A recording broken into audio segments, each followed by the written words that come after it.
الحمد لله رب العالمين. أشهد أن لا إله إلا الله وحده لا شريك له، وأشهد أن سيدنا ومولانا محمدا عبده ورسوله، صلى الله تبارك وتعالى عليه وعلى آله وأصحابه وذرياته أجمعين. أما بعد، فقد قال رسول الله صلى الله تعالى عليه وسلم: اذكروا محاسن موتاكم، أو كما قال عليه الصلاة والسلام. حضرت صدر اجلاس اسٹیج پر تشریف فرما، حضرات اکابر اور اس حال میں موجود حضرات علماء کرام، دانشوران قوم و ملت، ہم سب سے پہلے جمعیت علماء ہند کے سبھی ذمہ داران، بالخصوص صدر محترم حضرت مولانا سید محمود اسد مدنی صاحب کے مشکور ہیں کہ انہوں نے حضرت امیر الہند رابع نور اللہ مرقدہ کی خدمات پر دیرینہ روایات کے مطابق الجمعیت کا خصوصی شمارہ شائع فرمانے پر توجہ دی.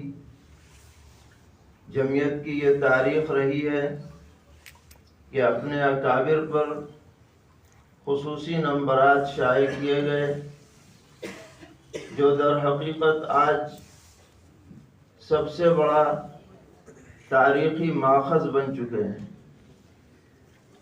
الجمعیت کا شیخ الاسلام نمبر نہایت مشہور ہوا.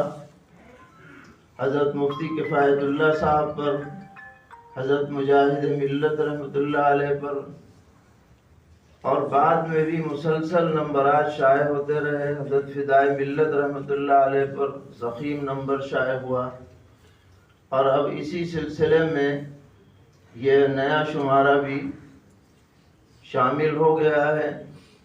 اللہ تعالیٰ اس خدمت کو قبول فرمائے، اور جن حضرات نے بھی اس میں جس طرح بھی تعاون فرمایا ہے، اللہ تعالیٰ انہیں جزائے خیر عطا فرمائے. حضرت والد صاحب نور اللہ مرقدہ، ان کی یادیں ہمیشہ باقی رہیں گی. دنیا میں جو آیا ہے چلا جاتا ہے، لیکن یادیں فنا نہیں ہوتی ہیں. ان کی خصوصیات آپ سن رہے ہیں، آگے سنیں گے بھی، اور اس نمبر کے اندر جو مضامین ہیں ان میں انشاءاللہ پڑھیں گے بھی. لیکن 4 چیزیں حضرت کی نمایاں رہیں اور نمایاں رہیں گی. سب سے پہلے نمبر پر تربیت اور رجال سازی، یہ بے نظیر ہے، اور اللہ تعالیٰ اس کا انہیں آخرت میں عظیم اجر عطا فرمائے. ہم خود اس کے سب سے زیادہ اس سے فیضیاب ہوتے رہے. میں برادر عزیز مفتی محمد عفان سلمہ سے کہہ رہا تھا کہ حضرت نے تو ہماری دنیا اور آخرت کے سلسلے میں جو بھی ان کی ذمہ داری بنتی تھی حسن و خوبی کے ساتھ وہ انجام دے دی. کسر رہ گئی تو ہماری طرف سے رہ گئی کہ ہمیں جیسی قدر کرنی چاہیے تھی ہم سے وہ نہیں ہو سکی. اللہ تعالی ہمیں معاف فرمائے، اور اس کے بدلے میں حضرت کے درجات میں بے انتہا اضافہ فرمائے. شریعت میں سوگ منانے کا حکم نہیں ہے، یہ سلسلہ آتا ہے اور جاتا ہے، لیکن محاسن کا ذکر اور ان کو یاد کر کے اور ان کے طریقے پر چلنا، اس کے لیے کوئی وقت مقرر نہیں ہے. اپنے اکابر کو یاد کرنا، ان کی شفقتوں کو یاد کرنا، ان کے چھوڑے ہوئے نقوش کو سامنے رکھ کر اسی پر چلنا، یہ ہماری ذمہ داری ہے. اسی لیے یہ محنتیں کی جا رہی ہیں.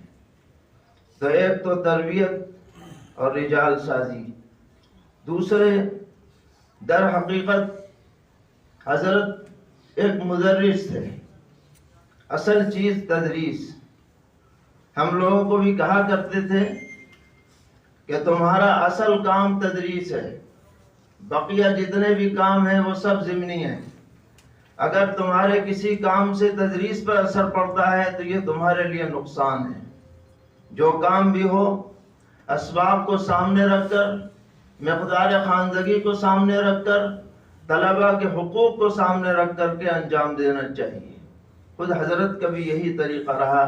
ابھی آپ کے سامنے یہ بات ذکر کی گئی کہ حضرت کا تدریسی انداز ممتاز تھا، بہت ہی گہرا مطالعہ فرماتے تھے۔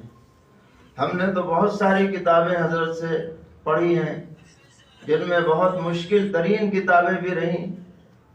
حضرات علماء جانتے ہیں کہ بیضاوی شریف بہت ہی ادب کتاب سمجھی جاتی ہے تفسیر میں، اور مختصر المعانی، سلم العلوم بھی پڑھی، وہ بھی بڑی سخت کتاب سمجھی جاتی ہے۔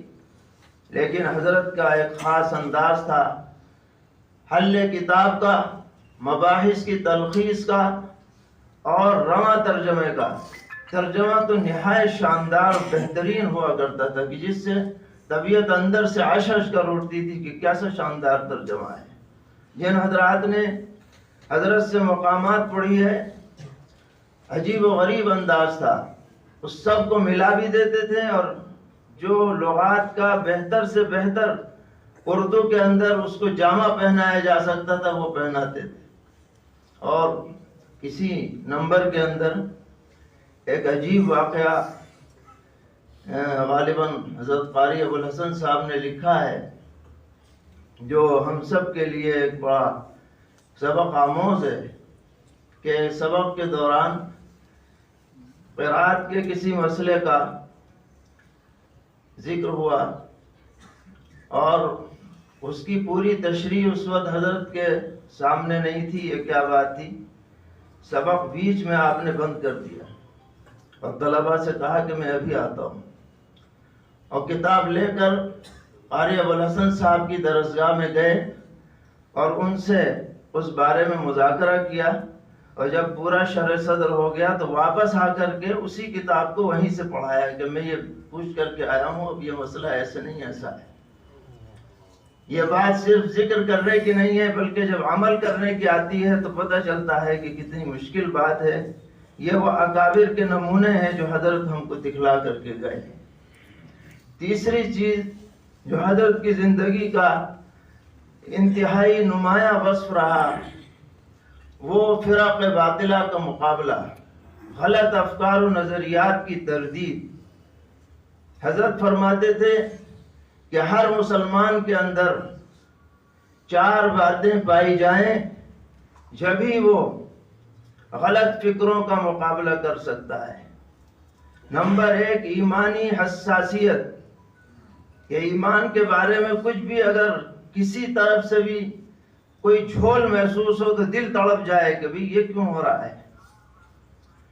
اور ایمانی غیرت، غیرت کا مطلب یہ ہے کہ اس معاملے میں دوسرے کو برابر درجے میں رکھنے پر طبیعت میں ناگواری کا احساس ہو، یہ ایمانی غیرت۔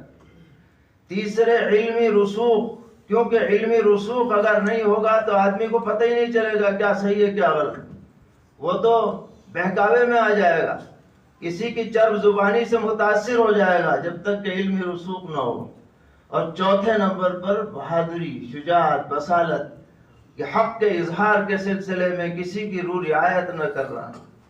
یہ چاروں باتیں ہم نے حضرت میں پوری طرح محسوس کی۔ کہیں سے بھی پتہ چل جائے کسی بھی فرق باطلہ کا ابھار ہو رہا ہے، کیسے اس کا دفاع کیا جائے، کیسے کام کیا جائے، دن رات ایک کر دیتے۔ اللہ تعالیٰ اس کا بھی انہیں اجر ضرور آخرت میں عطا فرمائے۔ اور چوتھی بات جو حضرت کی زندگی کا ایک اہم عنصر ہے کہ وہ کبھی بھی اصول پر انہوں نے کوئی سمجھوتا نہیں کیا، ہمیشہ اصول پر قائم رہے، اور ہر بات کو آخرت کی جواب دہی کو سامنے رکھ کر کے وہ پیش کرتے رہے. چھوٹوں کی حوصلہ افزائی اور صلہ رحمی، یہ سب باتیں آپ کے سامنے آ چکی ہیں، اور ہمیں امید ہے کہ اس نمبر میں جو مضامین ہیں وہ ہمارے لیے مشعل راہ بنیں گے. ہم سب اہل خانہ کی طرف سے، متعلقین اعزاء کی طرف سے جو یہاں بڑی تعداد میں تشریف فرما